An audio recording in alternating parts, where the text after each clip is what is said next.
कन्नड तालुक्यातील शेलगाव येथील सरपंच विलास मनगटे यांनी दरवर्षीप्रमाणे यावर्षी देखील शेलगाव इथं स्वखर्चानं विविध प्रकारचे फळझाडं, फुलझाडं, सुशोभीकरणाची झाडं आणि पर्यावरणपूरक झाडं यांचं वृक्षारोपण केले।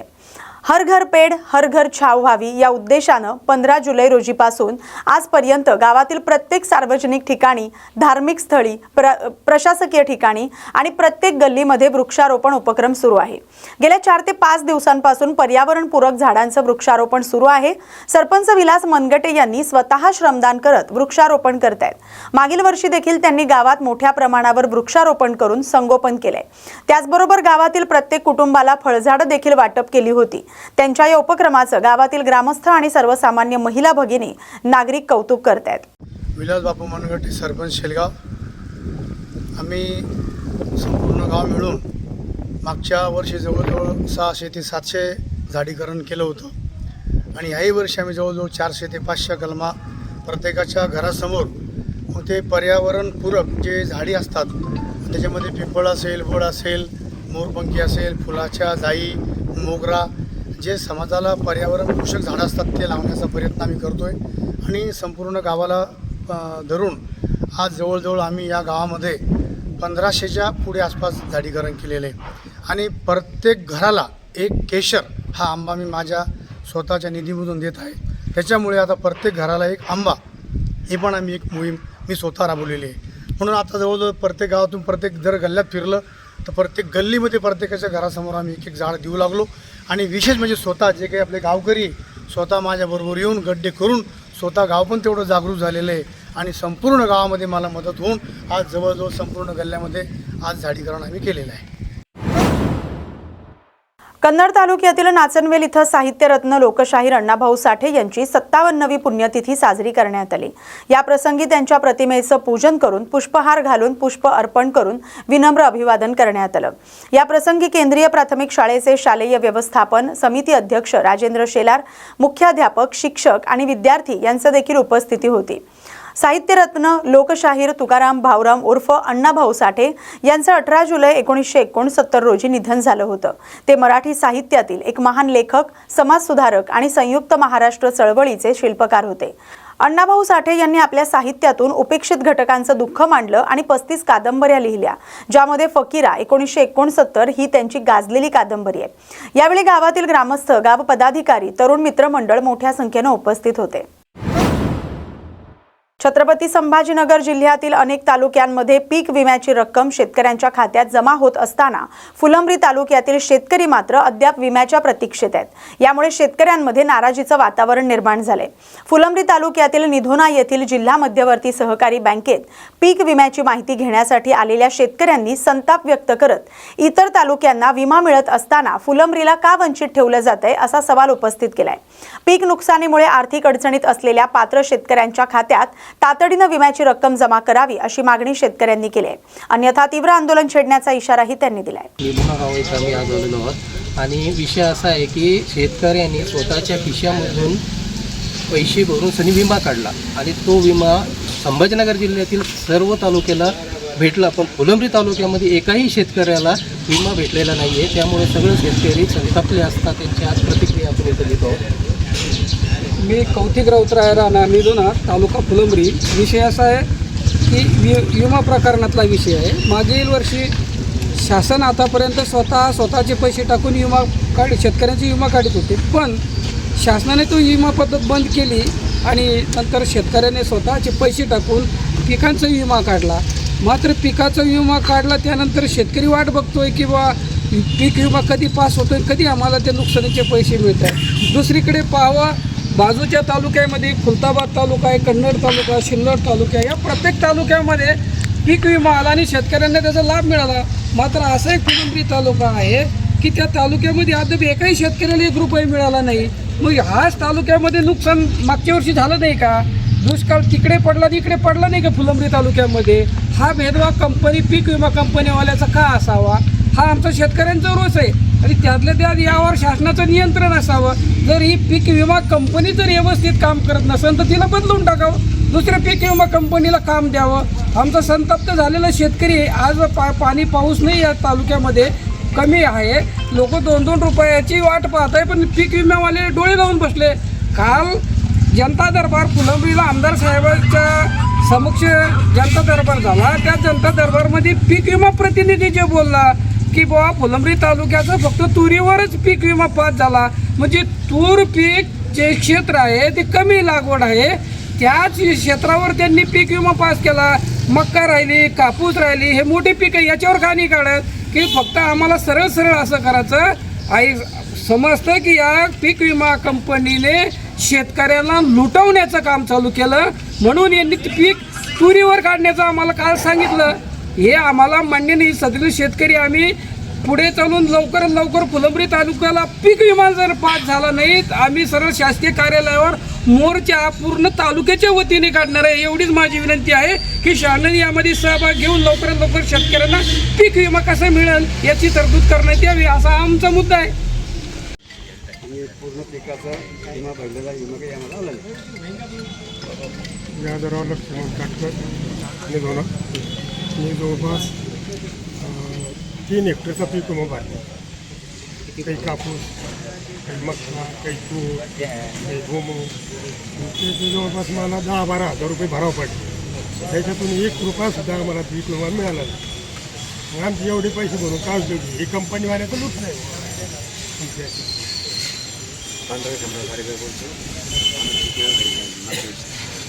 आम्हाला काही पैसे किती बंद झाला नाही. 5 का 6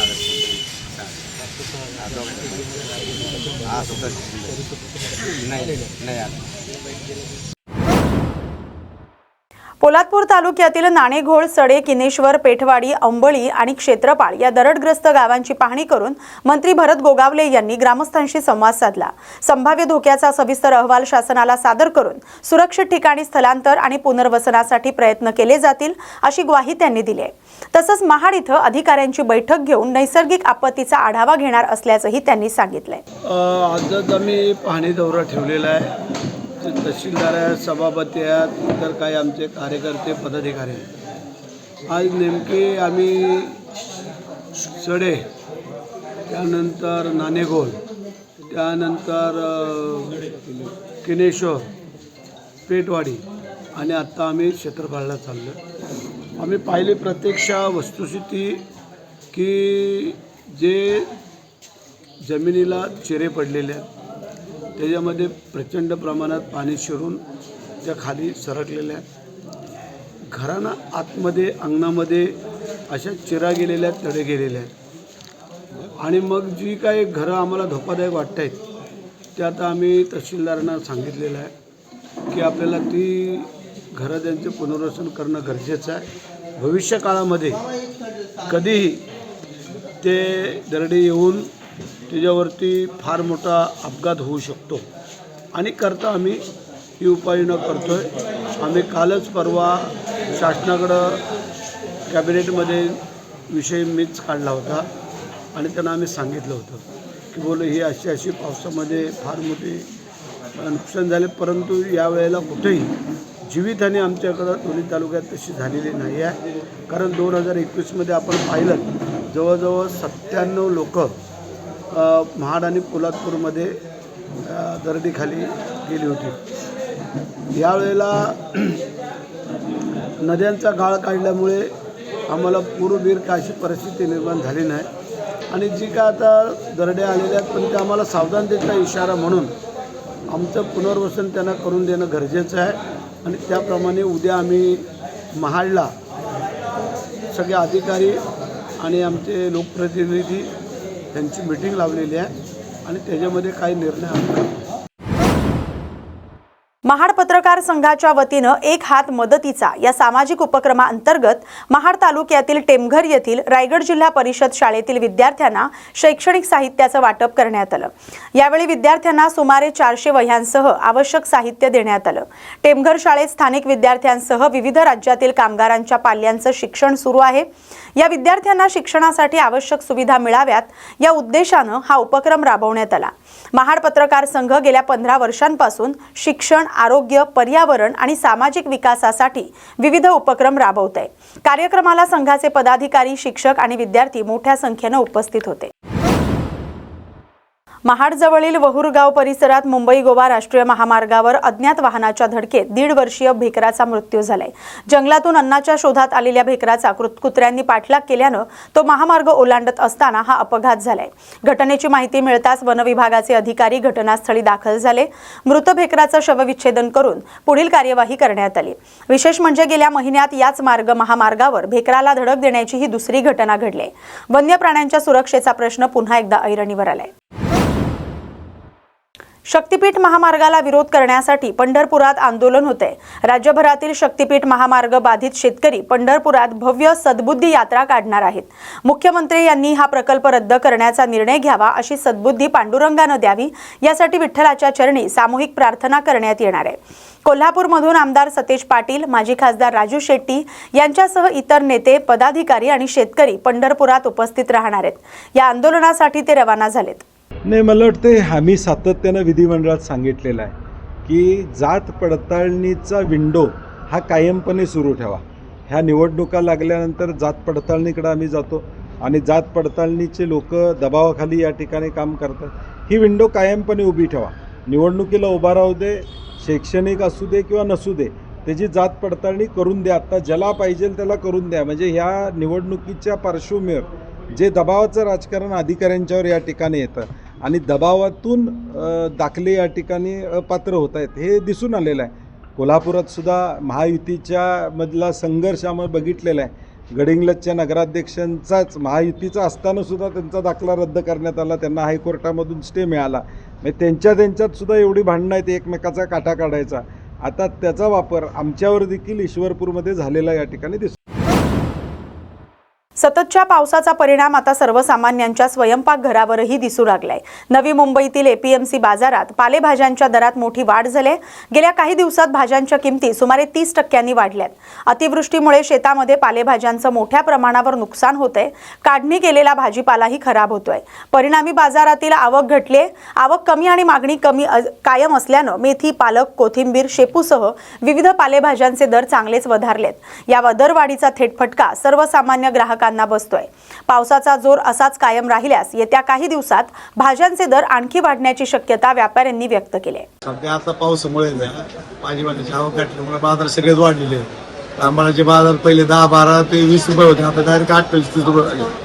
नवीन मार्केट सुपर आणि हलके भारी माल 10 ते 12 रुपये आणि बाकीचे पालेभाज्या बी येतात. जे पहिले लेवल होते 20-30% बाजार वाढले. बाजार पावसामुळे परिणाम झालेला आहे. अजून 8-10 दिवस अजून बाजार वाढले. पावसामुळे मधल्या पिरियडला माल गेलेले आहेत. त्यामुळे माल शॉर्ट पडल्यामुळे मालांचे बाजार वाढले. सर्वच बाजाराचे बाजार. गिराईक आता सध्या चांगली पहिल्यापेक्षा गिराईक चांगली आहे. आपल्याला त्यामुळे सध्या बेंगलोर मधून थोडी आवक येते. लोकल आवक जास्त आहे बेंगलोर मधून. बाकीचे आणि टमाटर फक्त महाराष्ट्रामध्ये जास्त आहे. बेंगलोर मधून टमाटर येतात. बाकी नाही. आपलं नाव किरण गोडेगे. ठाण्यात प्रस्तावित डेटा सेंटर विरोधात नागरिकांचा संताप उफाळून आलाय.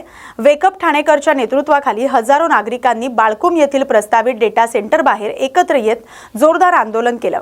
हातात निषेधाचे फलक घेऊन नागरिकांनी प्रकल्प रद्द करण्याची मागणी केली. आंदोलकांचा आरोप आहे की या डेटा सेंटरसाठी मोठ्या प्रमाणावर पाणी आणि विजेचा वापर होणार आहे.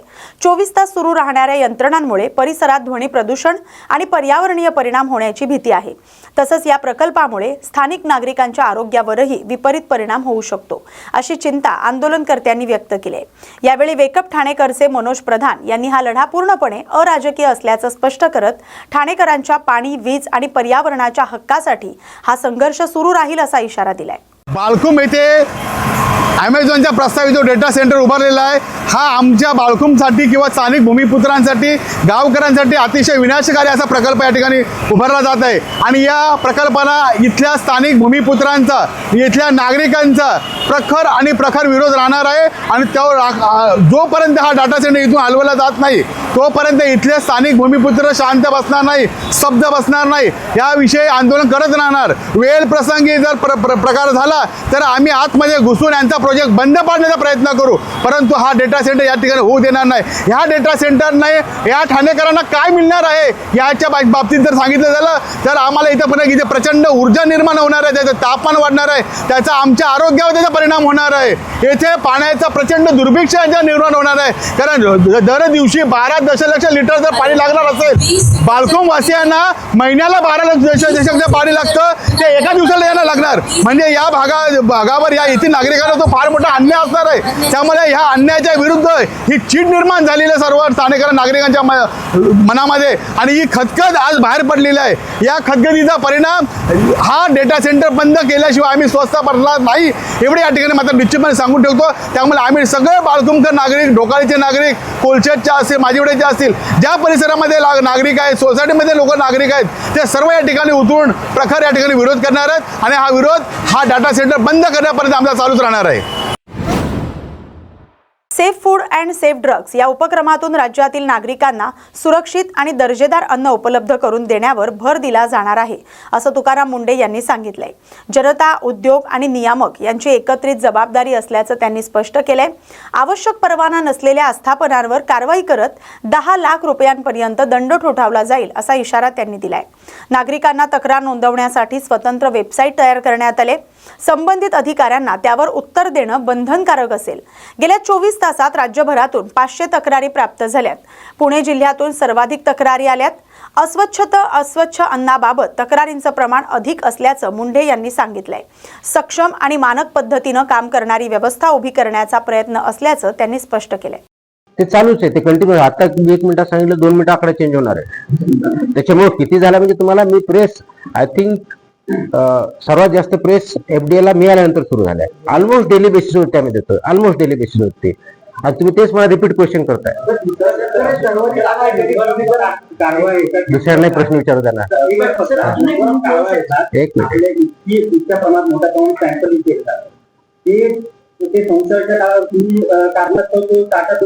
No no no no no no you are wrong. संस्थेच्या कारणास्तव नाही, संस्थेच्या कारणावर नसतं. ते डिस्ट्रॉय करण्यासाठी अनसेफ असेल तर डिस्ट्रॉय होतं, संस्थेच्या कारणावरून नसतं. तिथे ज्या फाइंडिंग असतात त्याच्या आधारे असतं. नंबर 1 ते कारण सांगतो मी तुम्हाला, ऐकून घ्या. अनसेफ फूडची डेफिनेशन कायद्यात दिलेली आहे. अनसेफ फूड मधला सर्वात मेजर घटक, वन ऑफ द मेजर घटक is unhygienic preparation. Please understand. जर अनहायजेनिक प्रिपरेशन असेल, तिथं मला बुरशी दिसलेली असेल, तर ऑटोमॅटिकली इट बिकम्स अनसेफ. आणि ते जर मी ते चालू ठेवलं, कंझ्युम केलं, फूड पॉइझनिंग झालं, इट इज नॉट अलाउड. म्हणून त्यासाठी ती पनिशमेंट आहे, कायद्यातच आहे. त्याच्यामुळे आम्ही कायद्याचं व्हायोलेशन करतो का? ॲब्सोल्युटली नाही, कायद्याप्रमाणेच जात आहोत. तिथे जर अनसेफ असेल, अनसेफ फॉर कन्झम्पशन असेल, तर आम्हाला ती कारवाई करणार. हे आजचं रूल आहे, त्याच्यामध्ये कोणतीही चूक नाही आहे. सॅम्पलचे रिझल्ट, तुमचा जो पुढचा कॉन्सिक्वेन्सचा प्रश्न आहे की ते वेळेत येतात का? स्पीड वाढलेला आहे. मी जसं पाठीमागे प्रेस पण दिली होती, तुम्ही वाटली की नाही मला माहीत नाही आहे. जून महिन्यामध्ये फूडचे सॅम्पल आपण 6400 पेक्षा जास्त टेस्ट केले आहेत. आणि 15 जुलैपर्यंत, 1 जुलै ते 15 जुलैपर्यंत फूडचे सॅम्पल आपण जवळजवळ 8000 पेक्षा जास्त टेस्ट केलेले आहेत. By the end of month almost आपण करंट लेवलला येऊ. म्हणजे विदिन 14 डेज आपण फूडचे सॅम्पल कशाही परिस्थितीत त्याचे रिझल्ट देऊ. ही परिस्थिती by the end of month येत आहे. त्याच्यामुळे तशी लॅबची प्रॉब्लेम नाही आहे. एक फक्त यामध्ये असा होता की थांबा. नाही. लक्षात घ्या, हे जनरल स्टेटमेंट करून we should not scare either the people किंवा इंडस्ट्री, ह्या दोघांना स्केअर करायचं नाही आपल्याला. कारण नागरिक तेवढे जास्त जागरूक असतील, कारण त्याची जास्त नंबरमध्ये इस्टॅब्लिशमेंट पण असते. सो हे स्टेटमेंट करणं की इथं असं तसं असं स्टेटमेंट नाही करता येणार आपल्याला. It is very specific, particular. त्याच्यामुळे एका ब्रँडने सगळ्याला स्वीप करणं हे काय बरोबर नाही आहे. कंप्लेंट जास्त आला याचा आता अवेअरनेस जास्त आहे, हाही त्याचा अर्थ होऊ शकतो. त्याचा आता 100% कंप्लेंट मध्ये तथ्यांश आहे की असंही नाही. जसं की आता समजा हॉटेलच्या बाबतीत घेतलं, आपण ऑलमोस्ट 2 दिवसापूर्वीचा आकडा असा होता की 450च्या आसपास हॉटेल आपण तपासलंय अक्रॉस महाराष्ट्रात. 150च्या आसपास इम्प्रुव्हमेंट नोटीस दिल्या, 56च्या आसपास लायसन्स सस्पेंड केले. बाकीचे गोष्टी सापडलेच नाही. आपण हायलाईट करताना ते करतोय, पण माझ्या नोटमध्ये दोन्ही पार्ट असतात. माझ्या नोंदी एवढे सापडते पासले, याच्यात आन्सर एवढ्या नोटिसा दिल्या, एवढं हे माझ्या प्रेसमध्ये असतं. त्याच्यामुळं सगळ्यात त्याच्यावरती चूक निघते असं नाही आहे. आणि काही आम्हाला इंटेलिजन्स बेस्ड असतात, म्हणजे काही कंप्लेंटच्या आधारे करतो, काही इंटेलिजन्स बेस्ड असतात, काही आमचं अनालिसिस असतं. ह्या तिन्ही गोष्टीच्या पाठवते आपण कारवाई करतो. सगळ्याच गोष्टी आल्या त्याच्यामध्ये, स्ट्रीट फूड सगळ्याच गोष्टी आल्या त्याच्यामध्ये. आपण कारवाई करताना सगळ्यावरती घेतलेली आहे. ऍट वन गो तुम्ही मला सगळ्याच कारवाई करणं शक्य नाही, कारण ते आपल्याला 100% माझ्याकडे 12 lakh plus food business registered आहे. ऍट वन गो 12 लाख वरती काम करू शकतो का? Not possible. आपण सॅम्पल बेसिसवरतीच काम करतो. कंप्लायन्सेस फूड इंडस्ट्रीने करायचं, आणि माझा प्रेस नोट देण्यापाठीमागचा ऍक्च्युअली उद्देश माझा हा असतो, लोकांमध्ये अवेअरनेस क्रिएट व्हावा त्याच्यामध्ये. दोज हू पीपल कंझ्युम करतात त्यांनी जर क्वेश्चन करायला सुरुवात केली तर ऑटोमॅटिक डिमांड सप्लायनुसार त्याप्रमाणे क्वालिटी स्टँडर्ड चेंजेस होतील. आणि आज इथे येण्याचा उद्देशही तोच होता की त्यांनी मला रिक्वेस्ट केली होती की काय अपेक्षा आहेत ते सांगण्याच्या दृष्टिकोनातून, आणि चांगली इंटरॅक्शन झाली, तो मेसेज त्यांच्यापर्यंत पोहोचवता. दिस इज अ होल इकोसिस्टमचा पार्ट आहे. Last 2 questions. एक मिनिट हा. कशावरती? सर्वांवरती करतो आपण. सगळं प्रेस नोट देतो तुम्ही. मी बघितलं, मला एक जाणवलं की मी फार्मसीचे सुद्धा नोट्स देतो, ड्रगच्या सुद्धा प्रेस नोट देतो. तुम्ही ऑब्झर्व करा, त्याच्यामध्ये सगळं नमूद असतं. डेली येत नाही, पण जेव्हा जेव्हा त्याप्रमाणे कारवाई होते 2-3 दिवसामध्ये त्यांची सुद्धा येते. ऑफकोर्स ते लॉजिकल कन्क्लुजनला जातं. ते नुसतं कारवाई केली संपलं असं नसतं. एक मिनिट, लास्ट हिंदी में नहीं, इंग्लिश में बोलूंगा, बताइए. एक मिनिट,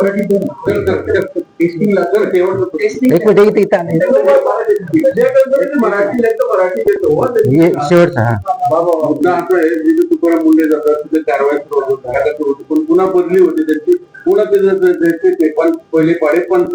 आता इथं किती दिवस सरकार ठेवेल माहित नाही, कारण प्रेशर आहे जनतेमध्ये मान्य आहे, पण त्यानंतर पुढे काय, कारण सिस्टीम लागली पाहिजे. माझा प्रयत्न सिस्टम लावण्याचाच असतो. माझा प्रयत्न सिस्टम लावण्याचाच आहे. आणि आजही ते मी इथं ऍड्रेस करताना हेच सांगितलं की आपण we have to create systems. ते स्टँडर्ड प्रमाणे आहेत आणि त्या लास्ट लॉंग होतील. कारवाई त्याचा एक पार्ट आहे, हा एकमेव पार्ट नाही. सगळ्या फ्रंटवरती काम चालू आहे, सगळ्या फ्रंटवरती. म्हणजे माझ्या अधिकाऱ्यांना एम्पॉवर करण्याचं आहे, त्यांचा अवेअरनेस वाढवण्याचा आहे, इंडस्ट्रीचा अवेअरनेस आहे, त्यांनी स्टँडर्ड पाहावं त्याच्या बाबतीत आहे, ऑटोमेशनच्या बाबतीत काम चालू आहे. राईट. जसं की रजिस्ट्रेशन जे अनमन्य रजिस्टर ते एका महिन्यात 1.5 महिन्यात जवळ 1 लाखापेक्षा जास्त रजिस्ट्रेशन वाढले. या सगळ्या फ्रंटवरती काम चालू आहे. इन्स्पेक्शन आम्ही करायला लागलो जास्त, इन्स्पेक्शनच्या आधारे कारवाई करतोय. प्रोहिबिशनवरती भरपूर कारवाया होत आहेत. याचा परिणाम कारवाईचा असा अपेक्षित असतो की जे स्टँडर्डच्या बाहेर किंवा रूलच्या बाहेर चालतात त्या बिझनेस बंद व्हावे आणि स्टँडर्ड प्रमाणे काम करावं. ती सिस्टम आपण बघतो आणि म्हणून ते ऑटोमेशन पर्यंत आपल्याला घेऊन जायचं आहे. दिस इज सिस्टीम आधी होती, आता तुम्ही आली होती आणखी ओव्हर ऍक्टिव्हेट म्हणूया की ऍक्टिव्हेट झाली, पण तुम्ही गेल्यानंतर पुन्हा तीच सिस्टीम पुन्हा पॅसेंजरचा गेलं मग उपयोग काय? नाही, आपण प्रयत्न करूया ना, आपण सगळे मिळून प्रयत्न करू की अशा पद्धतीने चांगल्या पद्धतीने चालेल. Yes yes.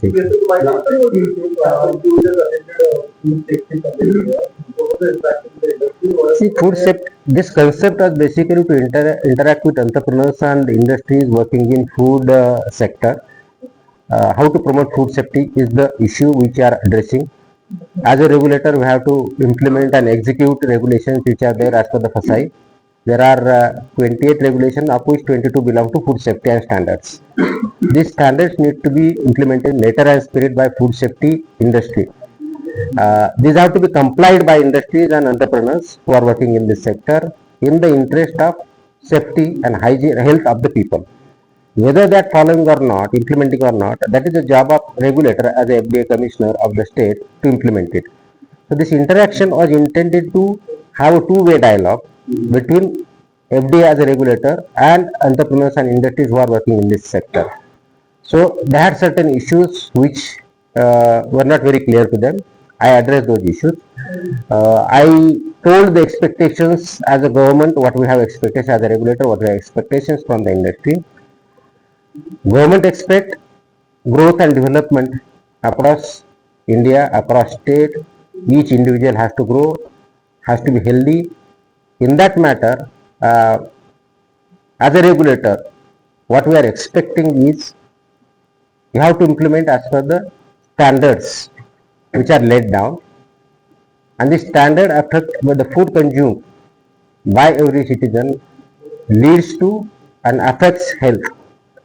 This health depends on what type of products you make.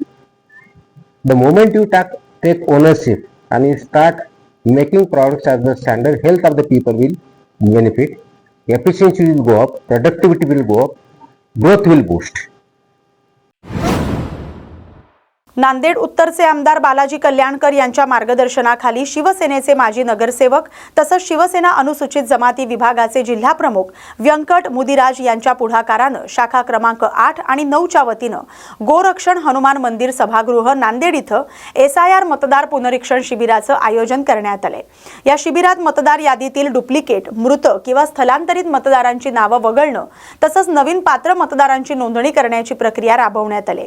विद्युत भवन, अशोक विद्यालय, महापालिका शाळा, फैजुल उलूम शाळा आणि पीपल्स हायस्कूल या मतदान केंद्रातील मतदारांनी मोठ्या संख्येनं सहभागी होत शिबिराचा लाभ घेतला। SIR शिबिराच्या यशस्वी आयोजनासाठी प्रभाग क्रमांक 8 आणि 9 मधील शिवसेना पदाधिकारी आणि कार्यकर्त्यांनी परिश्रम घेतले। गोरक्षण हनुमान मंदिर सभागृह येथे SRH का कॅम्प इथं लावलेले आहेत, म्हणजे मतदार पुनर्निरीक्षण याचाही कार्यक्रम आहे। आणि या ठिकाणी आपल्या भागातील लोकप्रिय आमदार श्री बालाजीराव कल्याणकर आणि सर्व आमदारांनी आणि वरून आमचे नेते एकनाथभाई शिंदे साहेब आणि डॉक्टर श्रीकांत शिंदे साहेबांचा सक्त आदेश आहे की सर्व कार्यकर्त्यांनी, शिवसेनेच्या सर्व कार्यकर्त्यांनी घरोघरी जायचं, घरोघरी लोकांना या SRA बद्दल माहिती द्यायची आणि त्याच्यानंतर मग आम्ही या ठिकाणी या कार्यक्रम एवढं कॅम्प ठेवण्यात आलेला आहे। आणि हे कॅम्प जे आहे आमचे आमदार साहेब आता येऊन गेलेले आहेत, त्यांनी सगळी पाहणी केली आणि उत्तर विधानसभा मतदारसंघामध्ये जवळजवळ प्रत्येक बूथमध्ये बूथ वाईज आम्ही कॅम्प ठेवलेले आहेत। आणि आज या ठिकाणी तुमचं पीपल्स हायस्कूल केंद्र, त्याच्यानंतर फैजुलूम हायस्कूल केंद्र, अशोक विद्यालय केंद्र, त्याच्यानंतर वाघाळा महानगरपालिका विष्णुनगर केंद्र, त्याच्यानंतर तुमचं विद्युत भवन केंद्र, असे हे सगळ्या केंद्राचे म्हणून आज या ठिकाणी 26 BLO या ठिकाणी उपस्थित आहेत। आणि हा जो भाग आहे म्हणजे शिवाजीनगर ते आपला विद्युत भवन पर्यंतचा जो भाग आहे, ह्या भागामध्ये मत जे आहे विखुरलेले आहे, म्हणजे कोणाच्या ह्या मतदान केंद्रात आहेत, कोणाचं त्या मतदान, म्हणजे कुटुंबातच 4 मतदान केंद्रात मतदान येते। त्याच्यामुळे लोकांचं म्हणजे खूप गैरसोय होत होती। आणि या ठिकाणी आज हे सगळे PLO एका ठिकाणी असल्यामुळे इकडं जर नाव भेटलं नाही तर इकडं पाहायला, तिकडं नाव भेटलं नाही तर या केंद्रामध्ये पाहायला, त्याच्यामुळे आज एक चांगलं कार्यक्रम या ठिकाणी आम्ही घेतलेले आहे। आणि माझ्यासोबत मी व्यंकट मुदिराज आयोजक आणि माझ्यासोबत आमची सर्व टीम आहे। संजय शर्मा आहेत, आमचे वाडेकर आहेत, दुंपलवार आहेत, यादव आहेत, आमचे सुरेश इर्लेवाड आहेत, हनुमंते आहेत, इकडं आमचे बिचेवाड आहेत, आमचे व्यंकट मुदिराज आहेत, बाकी सगळे आमचे शशिकांत तादलापूरकर आहेत आणि मदनवाड आहेत आणि सुनील शिंदे आहेत। सगळे कार्यकर्त्यांनी, जेकब वल्लूरकर, अशा सर्व कार्यकर्त्यांनी घरोघरी जाऊन या कार्यकर्त्यांनी लोकांना याबद्दल SIR बद्दल त्यांना हे करून हे कार्यक्रम या ठिकाणी सक्सेस आज तुम्ही पाहताय की इथं सकाळपासून अशीच गर्दी आहे की आम्हाला एक गॅरंटी आहे की या ठिकाणीहून जवळजवळ 1,500 ते 2,000 लोकांची मॅपिंग आणि त्यांना लोकांना या ठिकाणी सवलत भेटणार आहे। आणि आमचा उद्देश एकच आहे, शिवसेनेचा उद्देश एकच आहे, 80% समाजकारण आणि 20% राजकारण, या दृष्टिकोनातून आम्ही आमचे नेते एकनाथभाई शिंदे, श्रीकांत शिंदे साहेब आणि आमचे आमदार, लोकप्रिय आमदार यांच्या निर्देशनानुसार या ठिकाणी आम्ही कार्यक्रम चालू आहे। बातमीसोबतच ताज्या घडामोडींमध्ये आता इथेच थांबतोय। अशाच महत्त्वाच्या बातम्यांसाठी पाहत राहा न्यूज मराठी 24/7। नवा भारत, नवा विचार।